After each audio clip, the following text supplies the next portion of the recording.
Welcome to Hood Champion Boxing Sports. In boxing, you find a way to win or you find a way to lose. You can find yourself being in awe when you see a fighter like Naoya Inoue get in the ring. Let me tell you something, man. This guy is sitting here right now at 29 wins, 26 KOs, and it just doesn't seem like a guy who started at 108 pounds with what most of us would have felt was a small frame.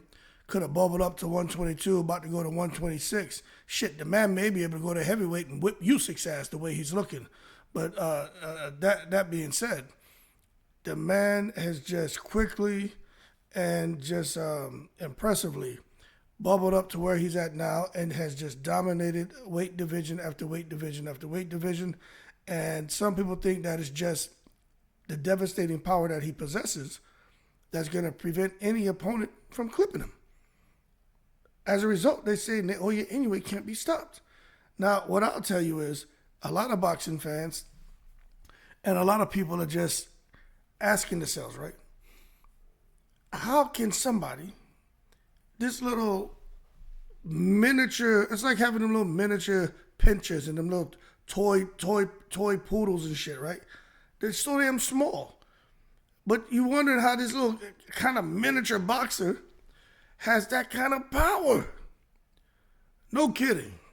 Anyway, we keep talking about Gervonta Davis's punching power. They talk about Deontay Wilder, if he lands, what he can do to you.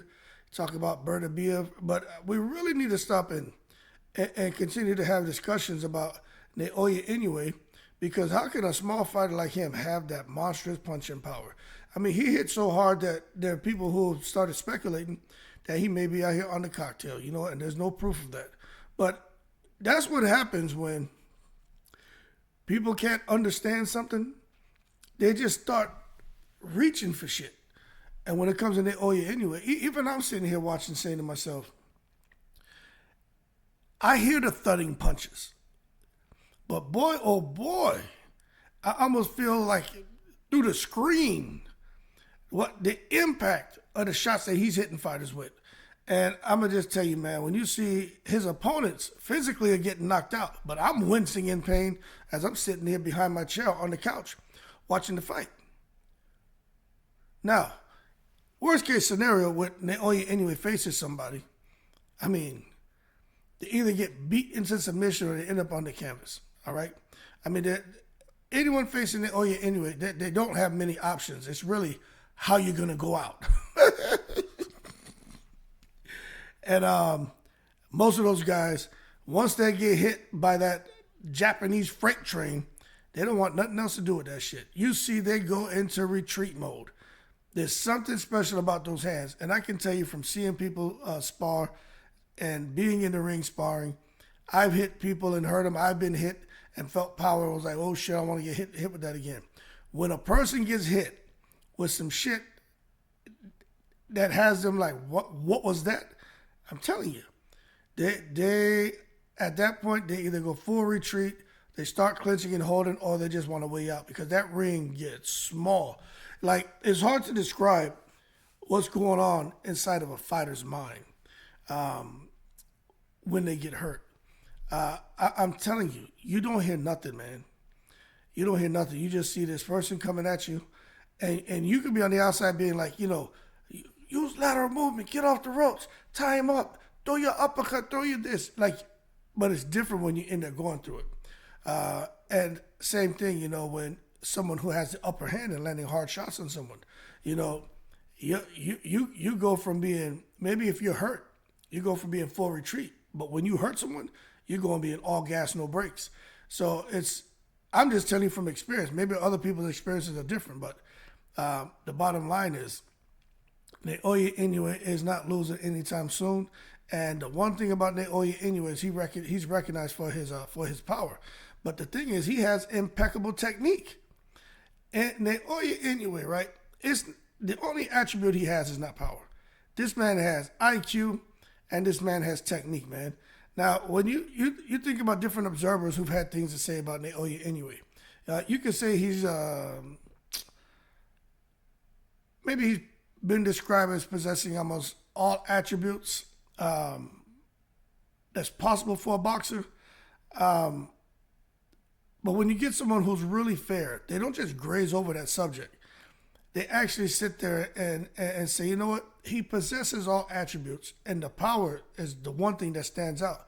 But it's the impeccable technique, how he throws those shots, and the thing is, the blistering speed and his freak of nature athleticism.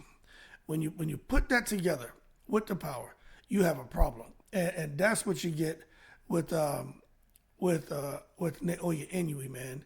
Impeccable technique, freakish speed and athletic ability, and monstrous power. Now, I'm going to say this. I think more and more people are starting to celebrate Naoya Inoue, but when he comes, because he's been to the States and he's fought already, I think 4 times, right? But I think he's going to get even more fans. More fans. Now, I don't know if he's been exposed the way he should have been, but I'll say this. Outside of Japan, he doesn't need anything outside of Japan. Naoya Inoue doesn't have to come back here to America.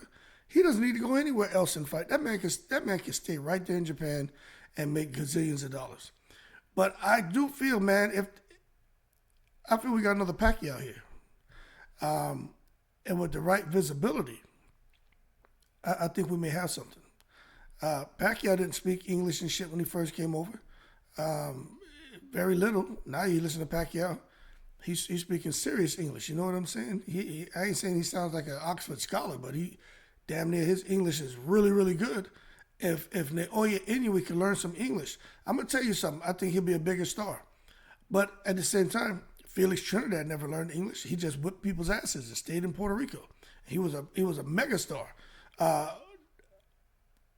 However, the flip side to that is you have a guy like Ricardo Mayorga, who everybody loved him. But boy, if he could speak English, he would have took off. Look at Canelo Alvarez. Now that he's speaking English, that man's straight up speaking English, right? Look at how many more fans he's attracted, and look at how much more people talk about him. So picking up that English language, right, I think would help Naoya Inoue more. But at the end of the day, he doesn't need it, man. You know what I'm saying? But that being said, Naoya Inoue is history in the making. This guy's gone up against all kind of fighters, even a living legend like Nonito Donaire. And Robert Garcia said the most talented fighter he's ever worked with was Nonito Donaire. Robert Garcia has worked with almost everybody. And he said, nobody compares to Nonito Donaire. The athleticism, the speed, power, IQ, accuracy, timing, reaction time. He was like, it's like creating a character in a video game. And I know he was much older, and Inoue was able to put the bing bings on him, but you saw Nonito Donaire, he fought him. He hurt him. You know what I'm saying? So that just lets you know that Nonito Donaire was the measuring stick for the fight for Naoya Inoue to really get himself put on the map as, no kidding, the quote-unquote monster. Some people thought that the fight was relatively easy. I mean, I don't think so, but when it comes to the fight with Donaire was easy, but when it comes to the fight that he just had with Yi Jong Kim, I think he was more of Yi Jong Kim was more of an obscure character because people don't know who he is, but he can fight. But he did his best.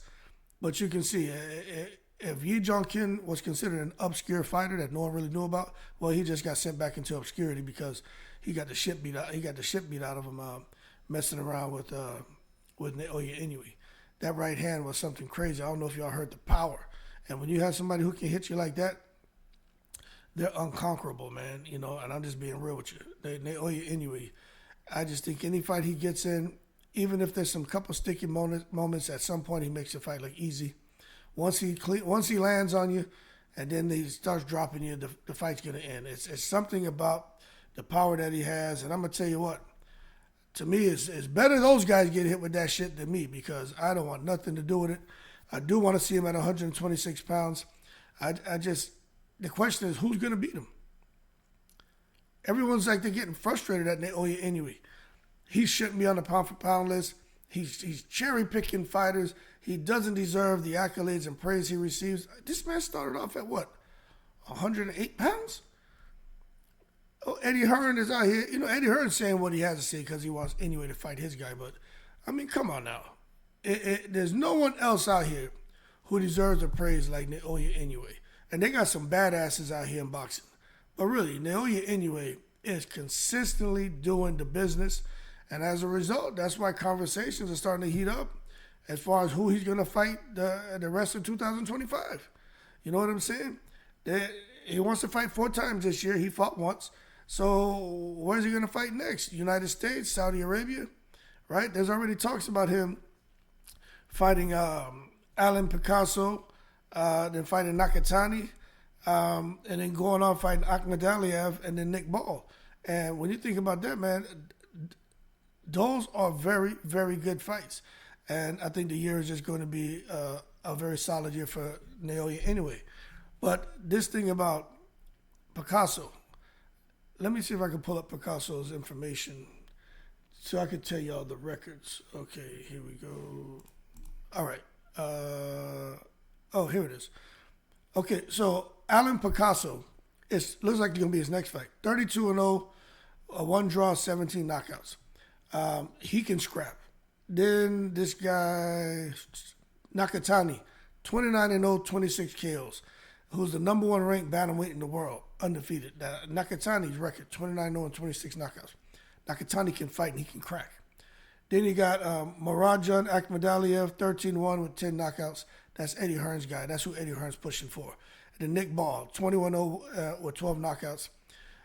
And let me just tell you, all of those guys are problems.